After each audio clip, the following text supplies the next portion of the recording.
สวัสดีทุกคน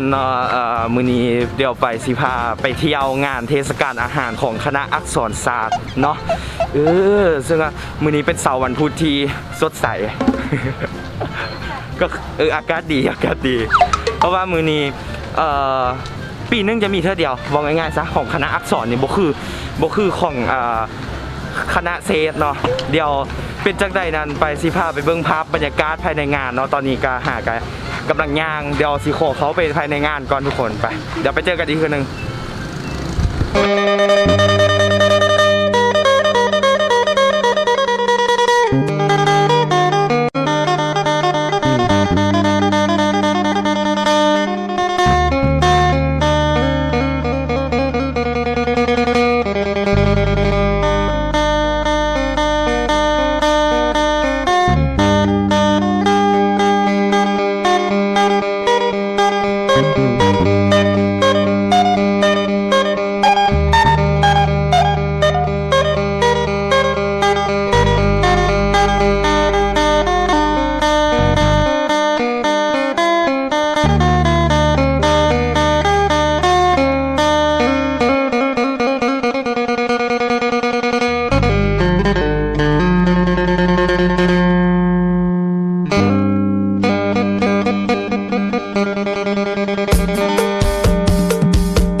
An hour later ทุกคนตอนนี้เขาอยู่บูธเลยพูดเรื่องของเราก็คือคนไทยเขาเฟรนช์ฟราย บูธเรื่องของมัน มาแล้วเนาะโอเคอันนี้ภาพวิชาภาษาอังกฤษนี่อยากแนะนำบอกเดี๋ยวนี้เหลือแต่เฟรนช์ฟรายเนาะเพราะว่าตอนนี้หมดแล้วเดี๋ยวเอาเป็นฝ่ายหนึ่งมีภาษากลางกับชีสอะไรโอเคอันนั้นที่เป็นซิกเนเจอร์คนกันนี่พระเจ้ากำลังเฮ็ดอยู่ ซอสมายองเนสกับ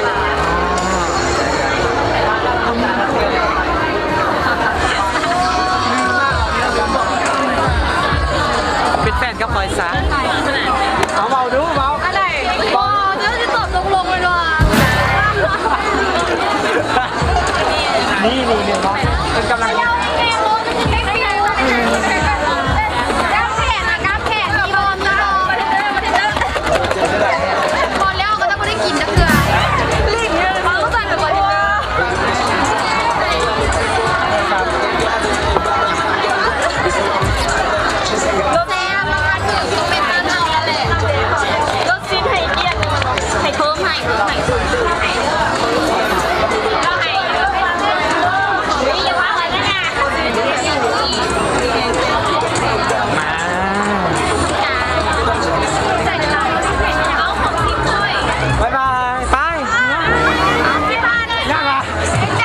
เดี๋ยวขอชิมนะจ๊ะ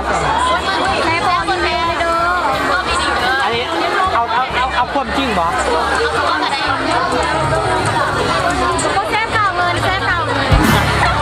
โอเคได้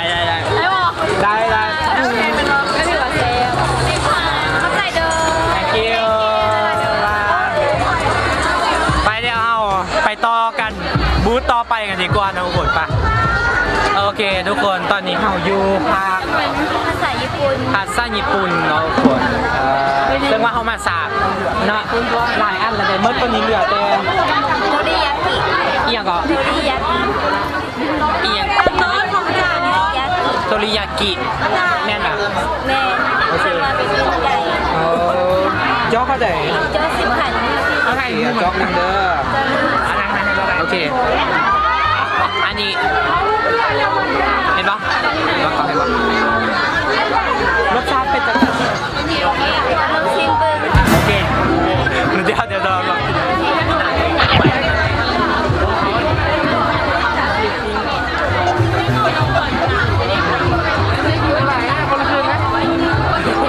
รสชาติโอเคอยู่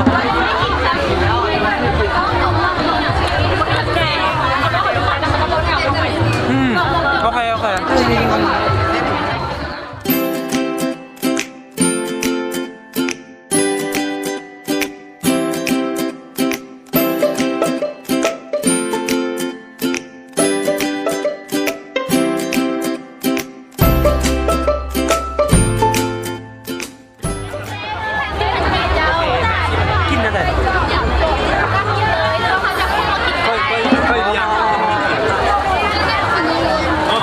จับไปที่ไหนกันเลยเนาะนี่เห็นปะ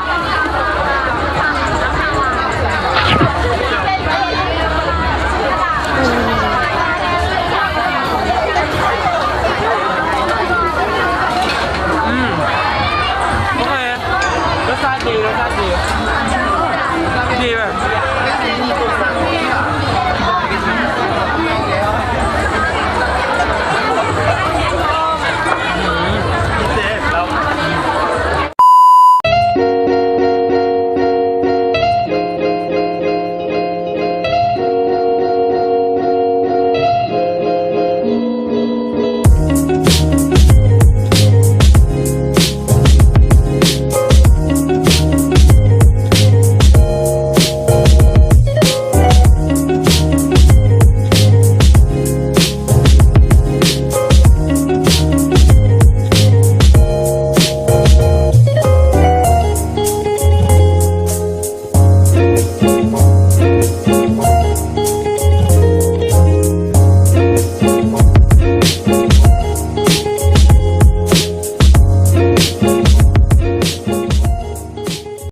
ทุกคนว่าได้แล้วเนาะบัวลอยเนาะทานของ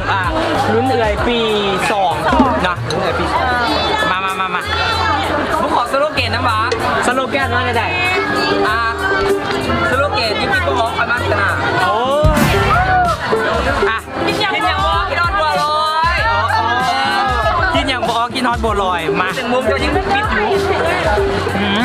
เดี๋ยวแป๊บนึงเด้อ